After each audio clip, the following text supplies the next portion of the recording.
Une production des studios Bass.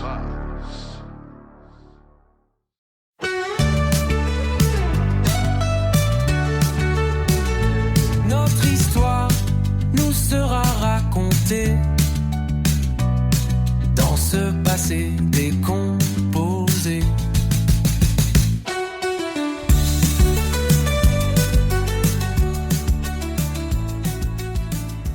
Bienvenue à un nouvel épisode du Balado Passé décomposé, axé sur l'histoire de la Nouvelle-France ainsi que la généalogie. Nous sommes très heureux de vous retrouver une fois de plus. Je m'appelle Guillaume Beaulieu et comme à l'habitude, je suis bien entouré par mon fidèle collaborateur Martin Archambault. Bonjour Martin. Salut, toi, comment ça va? Ça va très bien. J'aime vraiment ce projet-là. Je me sens de plus en plus à l'aise. Je trouve qu'on se l'approprie bien. Puis ça devient vraiment très intéressant pour vrai. Ah ben oui, puis on a beaucoup de bons commentaires des auditeurs. Ça aussi, c'est hyper motivant. Très motivant. Merci beaucoup pour tous les messages qu'on reçoit, autant sur Facebook ou sur notre site web passédécomposé.com. Il y a une section pour nous écrire. Gênez-vous pas pour des questions ou des commentaires. Avant d'aller trop loin, on se doit de remercier notre commanditaire pour aujourd'hui. Cet épisode est présenté par généalogie-québec.com, propulsé par l'Institut Drouin, la plus grande collection en ligne d'archives historiques du Québec et du Canada avec plus de 100 millions de documents pour retracer votre histoire familiale. Et en tant qu'auditeur, vous profitez d'un rabais exclusif de 25% sur votre abonnement en entrant le code promo Histoire25, tout en un mot, à votre achat, à votre abonnement. Ben c'est excellent, ça. Puis écoute, si les gens veulent nous remercier ou nous récompenser d'une façon fort simple, évidemment, c'est de nous aider à nous faire connaître. Donc, la façon la plus simple, c'est de parler de nous autour de vous, envoyer le lien de notre site web ou tout simplement de notre balado. Mais il y a une autre façon aussi de le faire, c'est d'aller dans sur le site de l'application que vous utilisez pour écouter le podcast, par exemple Apple Podcast ou Spotify ou peu importe, puis d'écrire un petit commentaire ou de nous mettre des étoiles. Il y a toujours un système de votation par étoile pour signifier notre appréciation. Évidemment, si vous considérez qu'on mérite 5 étoiles, vous nous en donnez 5. Et si vous considérez qu'on n'en mérite pas beaucoup, vous faites rien du tout. Vous n'y allez pas. Vous ne votez pas. Vous faites rien. Donc, c'est très, très simple pour le faire. Et évidemment, vous pouvez vous abonner à notre page Facebook puis tout ça. Mais si vous voulez nous mettre les petites étoiles, comme je vous dis, dans Spotify, sous l'image du podcast là, en beige, il y a le bouton « Suivre ». Vous cliquez dessus pour mettre « Suivi ». Donc, à partir de là, vous allez être abonné. Donc, vous allez recevoir tous nos épisodes. Vous ne manquerez rien. Et vous pouvez en profiter pour nous mettre des étoiles sur les épisodes si vous aimez le tout.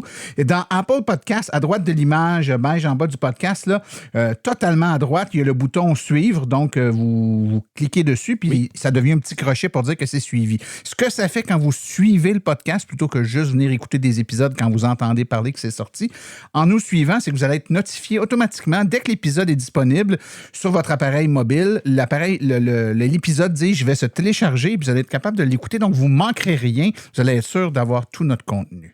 On est sûr de rien manquer. Puis en plus, vous pouvez l'écouter quand ça vous tente, quand vous y pensez, mais au moins, il sera déjà téléchargé. Donc, dès que vous dites « Hey, j'ai envie de l'écouter », ça va déjà être dans votre téléphone. Oui. Encore une fois, on vous remercie de votre intérêt envers notre émission. Les statistiques d'écoute du deuxième épisode sont sorties, puis c'est encore une fois une giga belle surprise pour nous.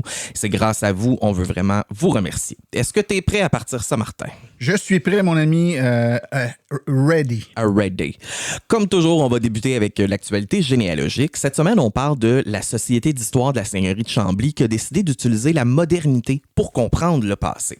En effet, dans un projet baptisé Nouvelle-France numérique, il y a l'Université du Québec à Rimouski, en association avec le Conseil de recherche de sciences humaines et la Bibliothèque des archives nationales du Québec, qu'on appelle la BANQ. Eux souhaitent retranscrire plus de 10 millions de documents officiels pour raconter l'histoire. Et pour être capable de retranscrire le tout, les bénévoles qui sont impliqués dans le projet vont utiliser le programme Transcribus qui fonctionne en partie grâce à l'intelligence artificielle afin d'être capable de déchiffrer les différents documents. Il y avait un point qui était quand même très important aussi pour les bénévoles de ce projet-là. Ils se joignaient au projet à condition que les recherches soient partagées avec le grand public et non seulement limitées à la BANQ puis à l'Université du Québec. Donc, ils voulaient vraiment que ça soit tout le Québec qui puisse avoir accès à ça. C'est un projet vraiment intéressant. Puis quand on s'intéresse à l'intelligence artificielle, là, ce qui est mon cas, je trouve que c'est vraiment une belle application de ce que peut permettre l'intelligence artificielle. Par contre, puisque je l'utilise, je sais pertinemment que ce n'est pas parfait. Parfois, dans les résultats de recherche, il y a des erreurs, des choses comme ça. Donc, est-ce qu'il n'y a pas un risque, en l'utilisant dans un contexte comme celui-là, d'avoir des résultats qui seraient erronés ou en tout cas des mauvaises informations qui seraient recueillies par la dite intelligence artificielle? C'est drôle, tout ça. Je me suis dit pas mal la même chose. Puis dans l'article, il y a Pierre Dubois, qui est un des bénévoles, qui explique que le taux d'erreur là, est entre 5 et 7 %. Donc, le texte est très facilement compréhensible, même si parfois il y a des petites coquilles. Puis, même en plus, grâce à l'intelligence artificielle, ils peuvent élargir leurs horizons et tenter de retranscrire même des documents autochtones, même s'ils ne sont pas écrits en français. Donc, Dubois raconte que le logiciel et la retranscription aident à comprendre les échanges entre les différentes communautés. C'est vraiment une super belle nouvelle pour essayer de comprendre un peu plus comment ça fonctionnait à l'époque, autant avec les colons que les Premières Nations. Oui, tu sais, il y a déjà des sites comme Ancestry, Family Search, que toi et moi on utilise, entre autres, qui offrent ce genre de documents numérisés-là, mais souvent la reconnaissance du texte va se limiter seulement au nom de la personne concernée dans l'acte. Donc, si c'est l'acte de mariage de Joseph Tremblay avec Marie Tremblay, ben c'est les noms des mariés qui vont être identifiés, mais le reste du texte ne sera pas nécessairement lisible. Donc, avec la retranscription complète, on pourrait vraiment comprendre l'acte au complet et ce, dans les détails. Dans un monde idéal, il y a une version bêta de ce site web-là qui va être présentée dans les prochaines semaines et une version officielle qui pourrait être prête pour l'année 2026. On est rendu à parler de notre thème du jour, soit le feu. Il y avait une philosophe très intéressante qui avait dit « Attention, le feu, c'est chaud, c'est dangereux. » Oui. Si je me rappelle bien. Grande philosophe, oui. Oui, je me rappelle plus c'est qui, malheureusement. Des années 80, 90, oui, c'est ça. Donc, au début de la Nouvelle-France, les colons vont vouloir reproduire les méthodes de construction, puis faire des maisons comme ils faisaient en France. Par contre, ils vont rapidement se rendre compte que les matériaux sont pas les mêmes qu'en France, le climat n'est pas le même non plus, et vont donc construire leur maison un peu comme ils pensent, en faisant des essais-erreurs. L'entraide existe, évidemment, on se donne des trucs, mais j'ose même pas me mettre à la place des premiers colons, aux premiers hivers qui sont arrivés ici et qui réalisent à quel point au Québec, il fait pas froid, il fait fret, comparé en France. Ils n'ont pas de thermopompe, ils n'ont pas de chauffage central, évidemment, donc la solution rapide, efficace et peu coûteuse, ben, c'est le feu. Le feu nous réchauffe, nous aide dans la cuisine, ça va aider les forgerons à travailler le fer, ça devient très, très, très utile, le feu. Par contre, les colons savent également à quel point ça peut être un ami comme un immense ennemi. Les colons vont craindre le feu et avec raison. L'eau courante n'existe pas. Et le bois, c'est la matière la plus commune pour construire les maisons. Donc, on sait très bien qu'en un clin d'œil, c'est une perte totale. Oui, et puis c'est pas juste les maisons, l'environnement. Hein, les colons se sont installés principalement le long de la vallée du Saint-Laurent. Donc, oui, à proximité de l'eau, bonne chose, mais on défriche, il y a de l'herbe, il y a des arbres. Donc, on est entouré d'un écosystème qui est inflammable, disons-le comme ça. Très inflammable, malheureusement. Et aussi, même si on quitté l'Europe depuis déjà quelques années, il y a Mireille Castelli, qui est professeure à l'Université Laval, qui explique que le grand feu de Londres de 1666 est encore frais dans la mémoire des habitants, même s'ils ont quitté l'Europe. Bien là, écoute, tu nous fais référence au grand feu de Londres de 1666. Je pense qu'il faut que tu nous expliques ce qui s'est passé pour qu'on comprenne pourquoi ils ont été marqués à ce point-là. Ben avec plaisir. Quand on connaît l'ampleur de l'événement, on comprend quand même qu'ils ont été marqués par ça. Le feu de Londres va commencer dans la nuit du 1er au 2 septembre 1666 dans une boulangerie de la ville. Ça va prendre que quelques minutes avant que le feu se propage vers l'ouest. Ça sentait les toasts brûlés. Ça sentait les toasts brûlés et non pas à cause d'un AVC. À cette époque-là, la façon de prévenir un incendie généralisé, c'est un coupe-feu par destruction. Donc, on détruit volontairement des maisons ou des commerces pour que les flammes se tiennent basses et ainsi, ça va éviter le risque de propagation. Donc on détruit une zone avant que le feu ne s'y rende pour l'empêcher de progresser puis qu'il meure là. Exactement. Ça va laisser un espace suffisant pour que, bon, il puisse pas continuer de se propager. Souvent, malheureusement, c'est quand même quelques maisons qu'on doit détruire pour s'assurer de ça, mais en bout de ligne, c'est quand même une bonne raison. Lord Thomas Bloodworth, qui est alors maire de la ville de Londres, va prendre beaucoup de temps avant d'accepter la décision puis d'aller de l'avant là, avec le coupe-feu parce que les maisons qu'ils veulent détruire sont louées. Donc, il veut avoir l'approbation des propriétaires avant de les détruire, mais les propriétaires sont pas sur place. Ça va donc prendre vraiment longtemps avant qu'il donne son aval. Ça va être plus tard dans la nuit, mais le mal est déjà fait. Le vent s'en est mêlé en plus. En tout, là, l'incendie va avoir duré 4 jours et les pertes matérielles sont immense. Considérant la force du feu, ça reste quand même surprenant qu'il y a seulement 8 décès. Ça reste triste, on s'entend, mais seulement 8 décès considérant que c'est un feu qui a duré 4 jours. C'est quand même assez surprenant. En termes de biens matériels, par contre, c'est 13 200 maisons qui sont brûlées, 87 églises, 44 maisons de guildes qui étaient des maisons pour la négociation de contrats d'affaires. Personne habitait là. C'était un peu comme une place où est-ce qu'on faisait nos contrats. Et il y a aussi plusieurs prisons qui vont être des pertes totales. Écoute, tu décris quelque chose qui est arrivé il y a très longtemps, puis pourtant, ça m'apparaît tellement d'actualité.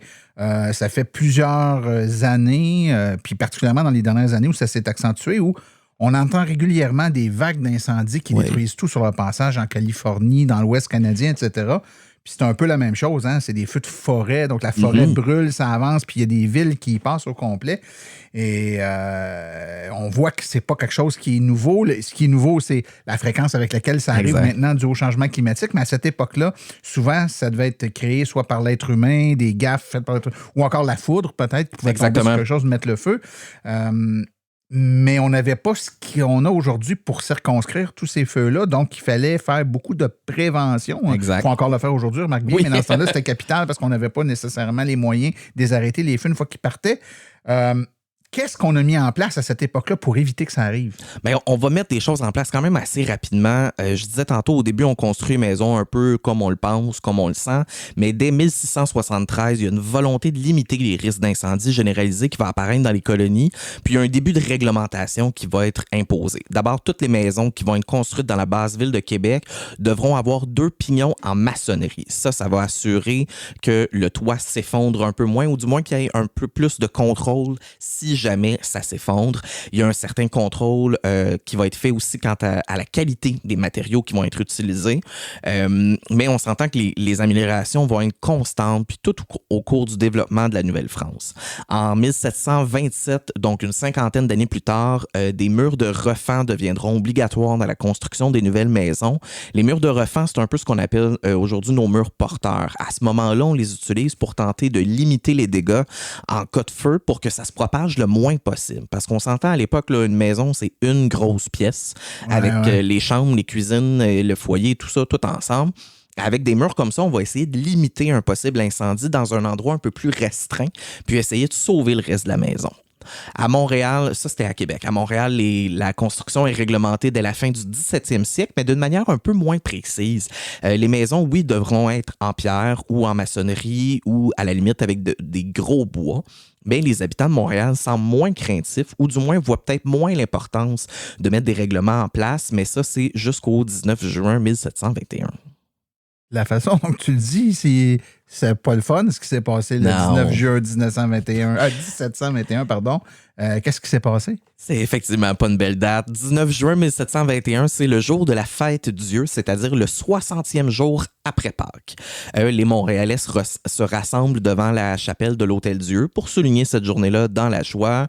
Pour bien faire entendre leur joie, il y a certains hommes qui vont même décider de tirer des coups de feu dans les airs. Ah, ça, c'est toujours une bonne idée du monde sur party qui tire des coups de feu, hein? C'était peut-être pas effectivement la meilleure idée parce que rapidement, la célébration va tourner au cauchemar. Il va y avoir une étincelle de poudre à canon qui va atterrir sur le toit de l'hôpital de la ville. C'est le plus gros hôpital en plus, c'est l'Hôtel-Dieu. Le toit est fait en bois, donc étincelle et bois, pas des très bons amis, ou au contraire, ça s'entend très, très, très bien ensemble. Donc en quelques minutes, le toit de l'hôpital va flamber, puis à cause du vent, le feu va sauter de maison en maison sans difficulté. L'hôpital ainsi que 171 maisons vont brûler du 17 au 19 juin. Martin, la chaleur du brasier est tellement intense qu'elle va faire fondre une cloche de 300 livres qui est installée sur l'Hôtel-Dieu. Quand même pas rien, là. Non. Après cet incendie-là, on va mettre une réglementation un petit peu plus stricte en lien avec la construction des maisons, mais aussi il y a l'intendant Michel Bégon de la Picardière qui, lui, va mettre en place un genre de système d'alarme. En cas d'incendie, il va faire sonner le tocsin, qui est une façon très précise de faire sonner les cloches d'église. Quand les Montréalais entendent le tocsin, tous les gens doivent se rendre sur les lieux du sinistre avec chaudières et des haches afin d'essayer de contenir ce feu-là. Aussi, à partir de ce moment-là, chaque maison va devoir obligatoirement avoir une échelle en bon état et la cheminée va devoir être ramonée une fois par mois obligatoirement. Tu parles de cheminée, puis tantôt, tu as clairement dit qu'il y avait de la réglementation par rapport à la fabrication des maisons.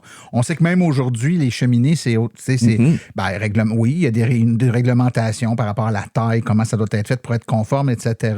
Est-ce qu'à cette époque-là, on a mis des règles en lien avec les cheminées? On va mettre des règles, pas nécessairement en lien avec la grosseur des tuyaux, mais c'est surtout le rappel sur le ramonage qui va être martelé. On demande tout de même que les cheminées soient construites afin de faciliter le ramonage. Donc, on n'oblige pas certaines dimensions, mais on rappelle aux gens, oublie pas, ta cheminée doit être ramonnée. On se rappelle qu'à ce moment-là, le ramonage, c'est pas avec les outils de travail qu'on connaît aujourd'hui. Là, on est très loin de là. À cette époque, le ramonage se fait en descendant directement dans le conduit de la cheminée. Oh, ça pourrait pas être moi. Non. Pour tellement de raisons. Ah, je m'embarque pas là-dedans, moi. Et donc, on comprend pourquoi les ramoneurs devaient être quand même jeunes et minces. Puis même qu'en moyenne, là, ils étaient âgés de 12 à 14 ans, ceux qui faisaient ça. Ça devait pas être très bon pour la santé, les poumons, puis tout ça. Hein? J'imagine que ça devait pas vivre vieux, malheureusement, ceux qui faisaient ça. Ben avec ces règles-là qu'on a mis en place, mon cher ami, est-ce qu'on a réussi à limiter ou en tout cas à restreindre le nombre de gros incendies?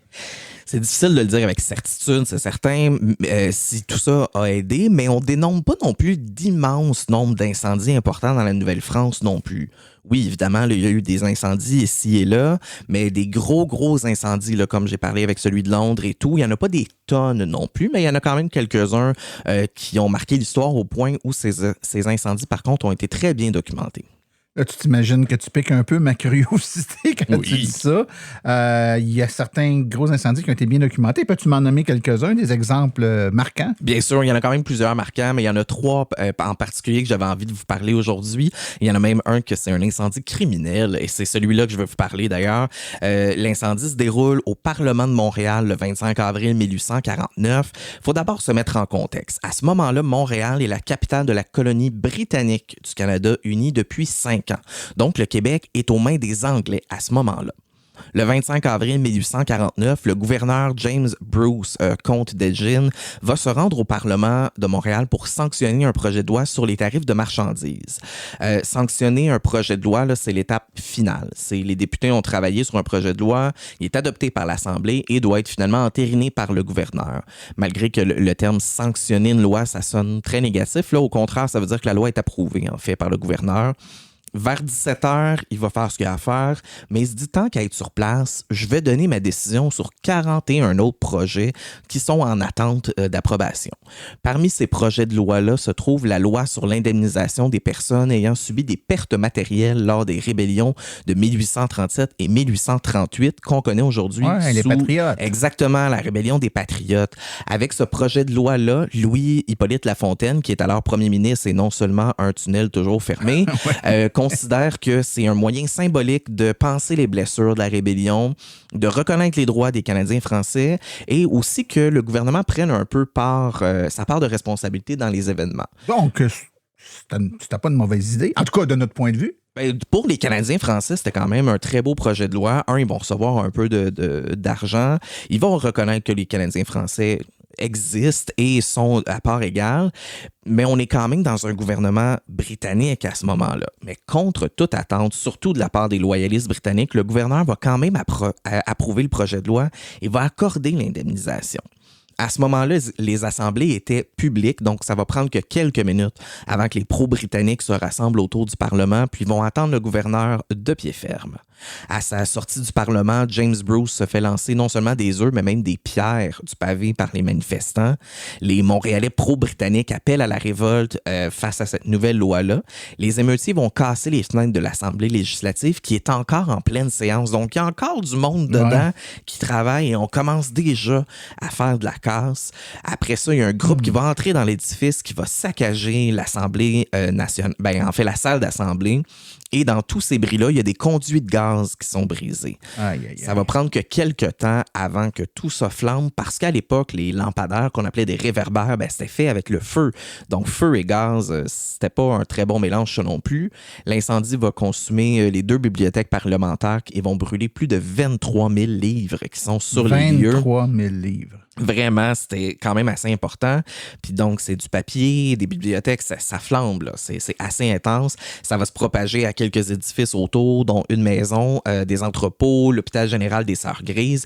Les émeutiers vont même aller jusqu'à s'interposer devant les pompiers qui vont essayer d'éteindre le feu du Parlement pour s'assurer que le Parlement continue de flamber. Ils vont jamais déranger le travail, par exemple, de quand on veut aller éteindre la maison, les entrepôts et tout ça. Ça, ils vont les laisser faire leur travail, mais ils vont les déranger assez pour qu'ils ne puissent pas aller arroser le Parlement. D'où sa destruction assez complète. Assez complète, ben oui. Ne soyons pas montréalocentristes, là. J'imagine qu'il n'y a pas juste à Montréal qu'il y a eu des gros incendies. Peux-tu nous en nommer qui seraient arrivés ailleurs? Oui, ben c'est sûr. Il y a la ville de Québec qui a eu son lot de malchance également. Après avoir été victime d'incendie en 1845, il y a un grand feu qui fait rage le 14 octobre 1866. Le feu va prendre naissance chez un épicier de la rue Saint-Joseph qui est proche de l'actuelle bibliothèque Gabriel-Roy, pour les gens qui connaissent le coin un peu. Les pompiers vont manquer d'eau très rapidement, donc ne seront pas en mesure de contrôler l'incendie. Encore une fois, un peu comme tous les autres feux, le vent va être responsable d'une partie des dégâts. C'est surtout les quartiers qu'on connaît actuellement sous les noms de Saint-Sauveur et Saint-Roch qui vont être le plus touchés. En tout, c'est 7 personnes qui vont perdre la vie et 20 000 citadins qui vont perdre leur maison en une seule journée, qui va faire de cet événement-là la plus grande catastrophe que la ville aura connue. Et aussi, il y a la ville de Hull qui est aujourd'hui fusionnée à Gatineau, en Outaouais, qui va avoir également été la proie des flammes le 26 avril 1900. Ça va débuter avec un feu de cheminée chez une résidente de la rue Chaudière. C'est drôle, pareil. Quand même. Cheminée, Chaudière, en tout cas. On voulait pas faire le jeu de mots, mais il y a quand même... Ce jour-là, il y a des vents de 50 km/h qui soufflent sur la ville. Donc, le feu va être propagé super rapidement. En à peine une heure, là, le feu va se rendre jusqu'à la rivière des Outaouais. Et à ce moment-là, la drave est quand même très importante. Donc, il y a des billots de bois qui sont sur la rivière des Outaouais qui vont commencer à flamber aussi, ce qui va faire que le feu va être capable de traverser la rivière et se rendre jusqu'à Ottawa. Rien pour aider. Le premier commerce qu'on croise à Ottawa à ce moment-là, c'est la cour à bois de la scierie Brunson. C'est ce qui est atteint en premier. Donc, évidemment, ça flambe encore plus. Et ensuite, c'est l'usine de carbure de calcium qui est rejointe par les flammes. Dans les écrits, là, on disait qu'on pouvait entendre les explosions à cause des produits chimiques sur les deux rives, autant du côté du Québec que de l'Ontario. Tout va y passer. Habitation, commerce, usine, manufacture, édifices publics. Name it, en bon français, tout y passe. Le bilan est désastreux. C'est 14 000 personnes qui vont se retrouver sans abri, 7 décès, 4 000 bâtiments détruits. Le Canadien Pacifique, à lui seul, perd pour 300 000 $ en valeur, et en valeur de l'époque. Pas en valeur d'aujourd'hui, là, on parle d'il y a 125 ans. Et en tout et partout, c'est 117 millions de dommages en valeur de l'époque. Et là, en valeur, imagine si on transformait ça en valeur d'aujourd'hui. Ce que ça représente, ça serait beaucoup. Désastreux. Écoute, fidèle à notre engagement, on veut toujours donner place ou en tout cas parler de ce qui se passait du côté de nos amis des Premières Nations. Oui. Eux étaient déjà ici bien avant nous, maîtrisaient le feu, ils en faisaient une utilisation, ou en tout cas, ou des utilisations diverses. Peux-tu nous parler un peu des Premières Nations et de leur utilisation du feu? Bien sûr, les Autochtones, en fait, vont utiliser le feu pour faire des brûlages contrôlés. Et ça, avant même l'arrivée des premiers colons. Un brûlage contrôlé, qu'on appelle aussi un écobuage, c'est une pratique agricole ancestrale qui consiste à brûler une partie de la terre ou du moins des arbres de façon contrôlée afin de minéraliser le sol puis d'utiliser la cendre comme engrais. Je ne sais pas pour toi, Martin, mais j'avais déjà quand même entendu parler qu'après un feu de forêt, souvent, ce qui repoussait, c'était de meilleure qualité. Ouais, plus en santé, c'est bon pour le... Exactement. C'est un cycle. C'est à peu près le seul point positif là, qu'il y a dans les feux de forêt. Eux, à ce moment-là, c'était de façon contrôlée quand même. Donc, c'était des plus petites sections. Mais avec ces lectures-là, j'ai pu quand même confirmer là, ce qu'on entendait, comme quoi que c'était bon pour le sol. Je dis pas non plus, par exemple, que c'est les Autochtones qui l'ont inventé non plus. On va commencer à entendre parler de brûlage contrôlé par le philosophe Xénophon 350 ans avant Jésus-Christ. Donc, c'est pas récent. Par contre, les peuples autochtones avaient continué d'utiliser cette technique-là durant plusieurs longues années afin de maintenir un environnement en bonne santé. quand les premiers colons arrivent en Nouvelle-France, ils vont relater dans les écrits, en fait, qu'ils voient une nature sauvage, intacte, vierge. Cette nature-là était loin d'être vierge. C'était au contraire le résultat cumulatif d'incendies contrôlés par les premiers peuples. Avec le temps, puis l'arrivée des colons, réinstallation forcée, malheureusement, de plusieurs Premières Nations, dévastation de certains peuples, le brûlage contrôlé va être de moins en moins utilisé parce que c'était surtout les Autochtones qui avaient cette excellente technique-là. Les colons connaissaient beaucoup moins ça. Donc, vers la fin des années 1800, on n'utilise presque plus, voire pas du tout, cette technique-là. Tout ça pour dire, s'il vous plaît, vérifiez vos piles de détecteurs de fumée. Il faut les changer 2 fois par année quand on change l'heure. Bien sûr. Oui, c'est hyper important. Écoute, on parle du feu. On peut difficilement parler de feu sans parler de arrêter le feu ou en tout cas éteindre le feu. Exact. Et ceux qui font ça maintenant, c'est les pompiers. Alors, j'ai pensé te présenter cette semaine une petite capsule historique qui relate l'histoire des pompiers. Avec plaisir.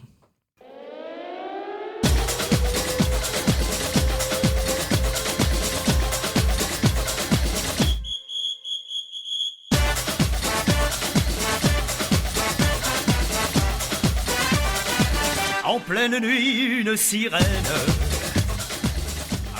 Imaginez la ville de Québec au 17e siècle. Des maisons en bois, des toits en chaume, bref, une gigantesque boîte d'allumettes. Et dans chaque maison, un bon feu qui crépite dans l'âtre. Autant dire que les colons vivaient assis sur une bombe, mais avec un chat qui se promenait joyeusement avec la queue dans les chandelles. À cette époque, les pompiers n'existaient pas encore. En cas d'incendie, pas de camion rouge, pas de sirène qui hurle. Non, on sonnait les cloches de l'église. Et tout le village accourait avec des seaux. Voilà, pas de casque, pas de tuyau, juste une bonne vieille chaîne humaine. Une file de gens qui se passaient un seau d'eau du puits jusqu'au brasier. Et bien sûr, le petit malin qui renverse le tout au milieu et se fait engueuler par les voisins. Rapidement, les autorités comprennent que cette méthode est un peu, disons, optimiste. Alors, on invente les premiers règlements anti-incendie. Interdiction de fumer dans les granges pleines de foin. Interdiction de couvrir son toit de chaume. Bref, on commence à comprendre que prévenir le feu, c'est quand même plus efficace que de courir après lui avec un seau percé. Même avec ces règles, le feu est redoutable. À Montréal, en 1734, un gigantesque incendie ravage une partie de la ville. Résultat, on décide enfin de s'organiser.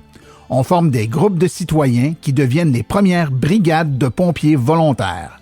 En gros, c'était des voisins motivés, mais sans uniforme. On leur confiait des seaux en cuir, des crocs en métal pour tirer des poutres en feu et parfois une pompe manuelle qui fonctionnait à peu près aussi bien qu'une grosse seringue coincée.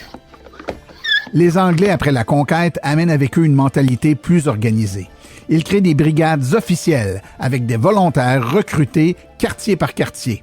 Là, on commence à ressembler un peu plus à des vrais pompiers, même si l'équipement reste rudimentaire.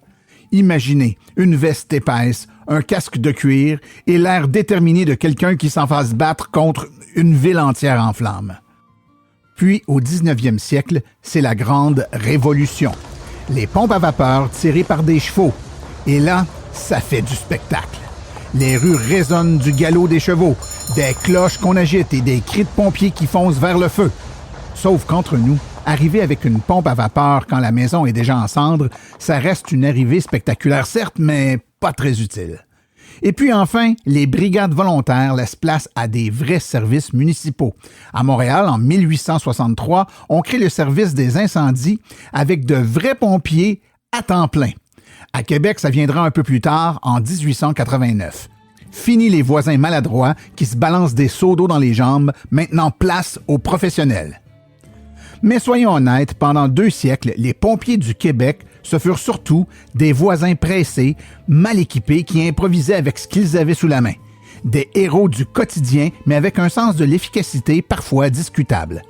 Aujourd'hui, quand on voit un camion rouge étincelant foncer dans la rue, sirène hurlante, on peut se dire que le chemin parcouru est immense. Entre la chaîne humaine de seaux et les tuyaux à haute pression, il y a un monde. Et quelque part, derrière chaque pompier moderne, il reste un petit clin d'œil aux colons de la Nouvelle-France qui couraient avec leurs seaux, leur échelle et beaucoup d'espoir. Et Et voilà, c'est comme ça que ça s'est passé. Je sais pas si je suis content d'apprendre tout ça ou fâché de savoir que je vais avoir cette chanson-là dans la tête pour les prochains jours. Oui, c'est ça. Effectivement, je me suis posé la même question, moi aussi. Écoute, tout ça nous permet de faire le pont, mon cher ami, sur notre prochain segment, qui est l'un des deux grands segments officiels de notre émission. Je vous rappelle, un volet plus historique, un volet plus axé sur les grandes familles qui ont construit la Nouvelle-France. Et aujourd'hui, de quelle famille veux-tu nous parler? Ben aujourd'hui, pour l'histoire de la famille canadienne-française, on va vous parler de Jean Côté, qui est l'ancêtre de presque toutes les familles Côté du Québec. Je vous avais déjà dit que des fois, là, les informations étaient contradictoires sur certains sites. Il y a des sites qui disent que Jean Côté est l'ancêtre de toutes les familles, d'autres qui disent presque toutes les familles. Pour être certain de ne pas me tromper, j'aime mieux dire presque toutes les familles. Il va naître vers 1607 en France et à l'époque, son nom va être écrit C-O-S-T-E, accent aigu. Costé. Costé, car même si l'accent circonflexe existe déjà depuis un petit bout, on l'utilise très peu et on va plutôt mettre un S après la lettre qui aurait dû avoir un accent.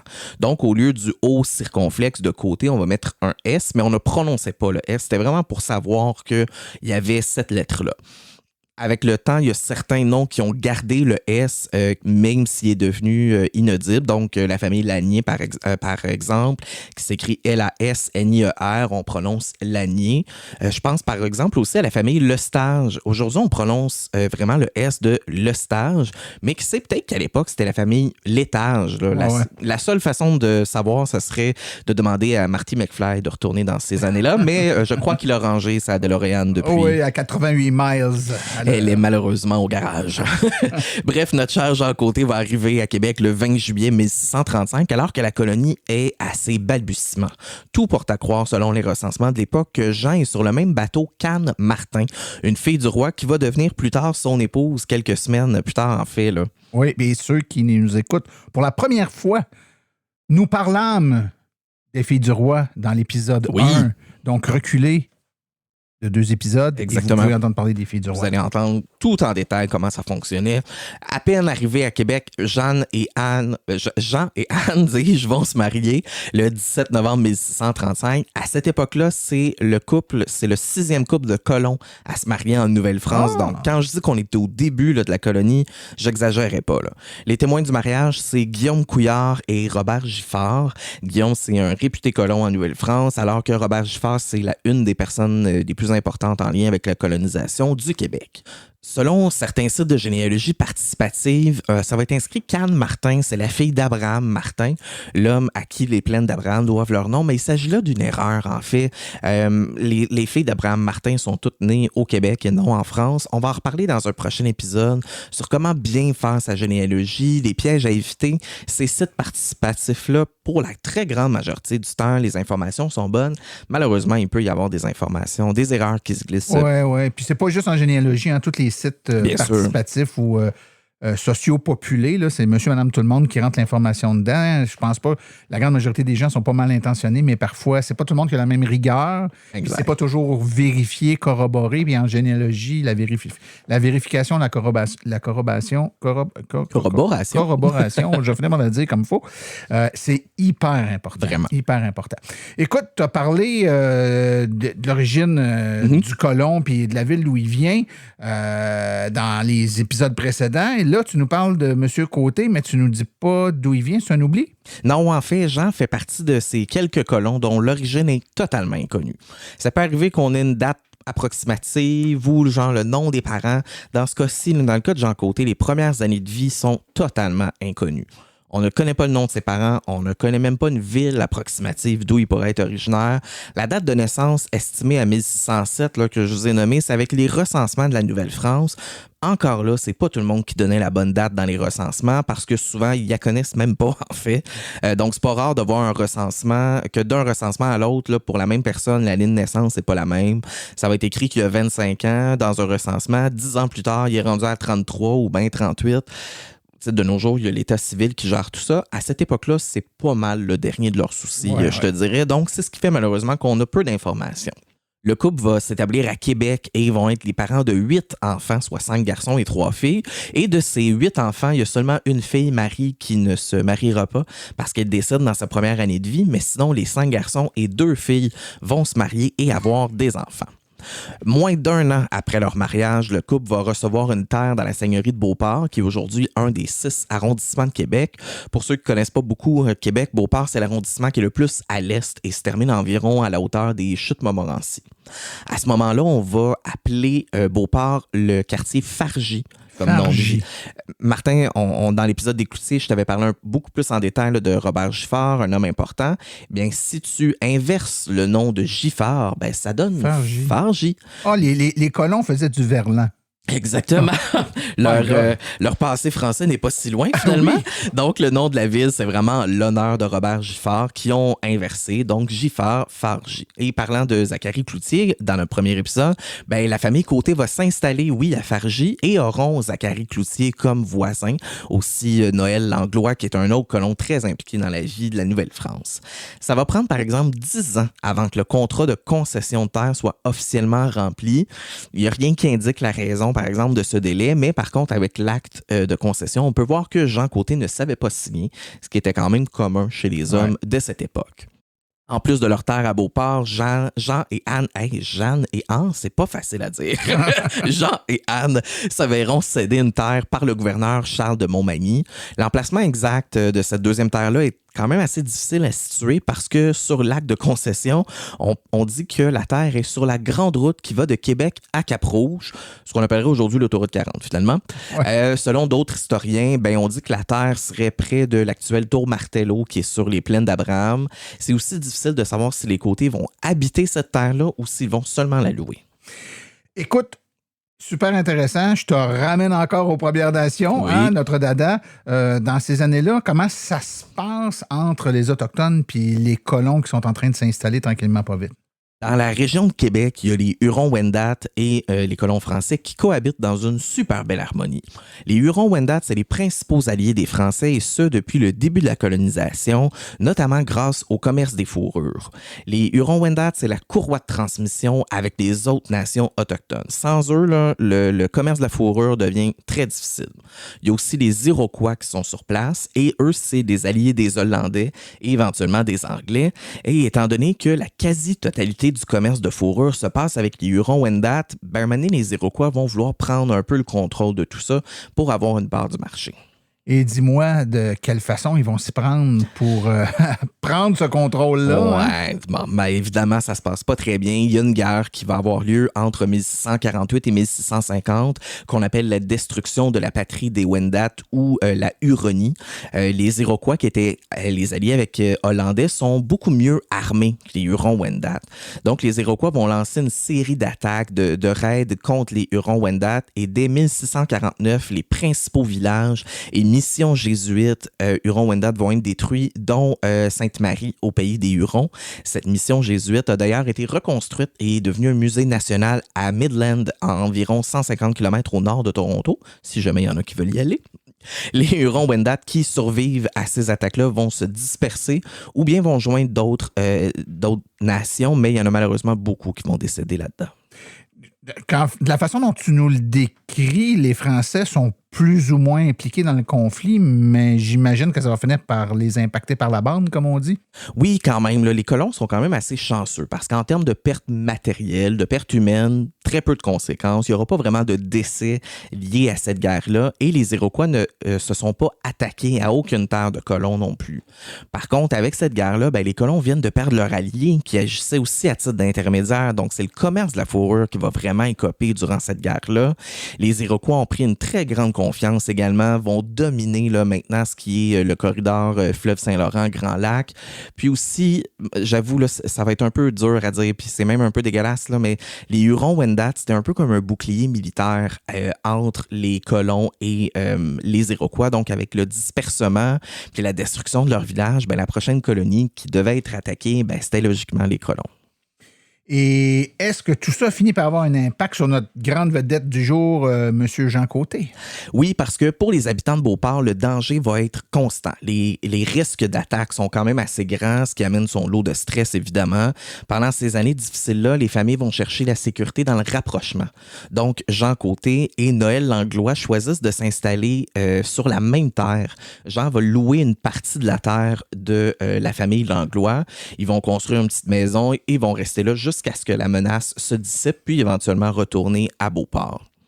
Les dernières années de vie vont être un peu plus calmes pour Jean. Il va décéder à Québec le 27 mars 1661 et va être enterré dans le cimetière de la basilique cathédrale Notre-Dame de Québec. Il était âgé que de 54 ans seulement, mais on imagine qu'avec une vie aussi remplie, ça doit jouer sur la longévité. Ça magane son homme, comme on dit. Tout ce stress-là, clairement, ça n'a pas aidé. Je ne sais pas si je l'ai déjà mentionné dans un autre épisode, mais cette basilique cathédrale-là est encore en fonction et située dans le Vieux-Québec, sur la rue de Buade. Je suis passé devant à plusieurs reprises. Là. Moi, je suis un grand amateur de la ville de Québec. J'y vais régulièrement et à chaque fois que je la vois, ça m'impressionne.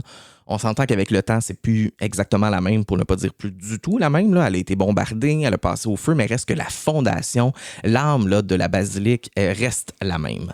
Anne va être un peu plus chanceuse et survivre près de 24 ans après son mari et est décédée le 4 décembre 1684, aussi à Québec.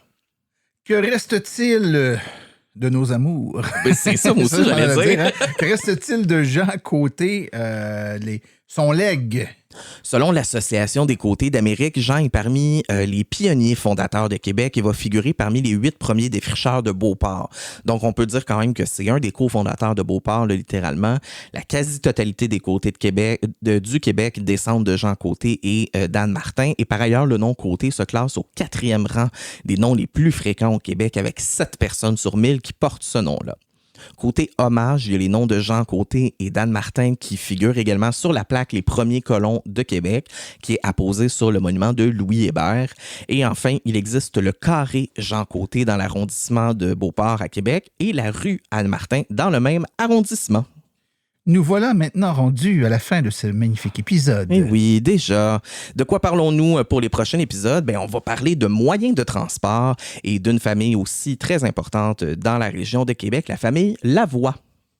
Est-ce qu'on en profite pour remercier notre gentil commanditaire? Pourquoi pas? Donc, cet épisode était présenté par généalogiequebec.com, propulsé par l'Institut Drouin, la plus grande collection en ligne d'archives historiques du Québec et du Canada, avec plus de 100 millions de documents pour retracer votre histoire familiale. Et n'oubliez pas qu'en tant qu'auditeur, vous profitez d'un rabais exclusif de 25% sur votre abonnement avec le code promo Histoire25.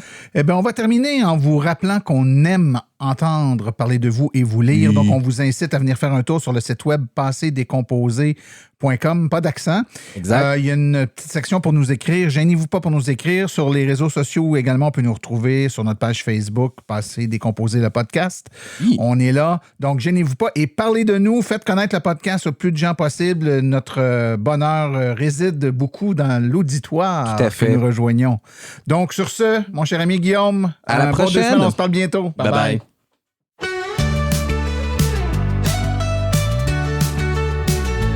Notre histoire nous sera racontée dans ce passé